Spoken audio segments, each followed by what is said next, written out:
Mila mandray andraikitra amin'ny tandrify azy avy ny tsirairay fa tsy mifanitsaka mba hampisy ny fampandrosoana.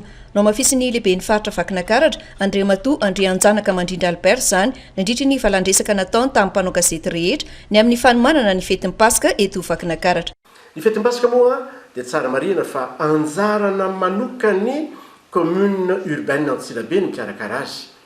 Nefa na dia anjarana raha izy dia misy ny tolo-tanana izay fanampiana kosa ary dia nandraindraikitra tamin'izany ny faritra Vakinakaratra. Nandraindraikitra izahay eo amin'ny lafiny lalana.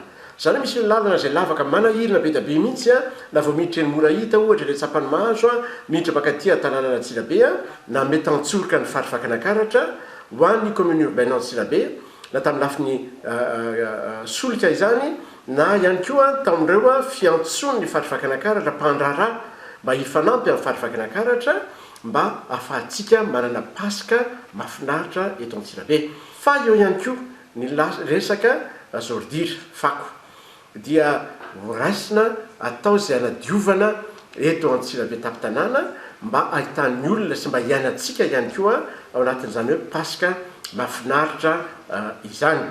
Tsy adino ny lehibe ny faritra Vakinakaratra ny nanolotra fisaorana feno ho an'ny commune urbaine sy ireo mpandraharaha rehetra ary izay nanolo-tanana tamin'ny fanatanterahana ireo hetsika fanomanana ny fetin'ny Paska mba ho tena mahafinaritra. Ny saorana manokana moa isika atao amin'ny TVM RNM izay ampita sy ampiaina mivantana ny fetin'ny Paska eto Antsirabe mandritra ny 5 andro.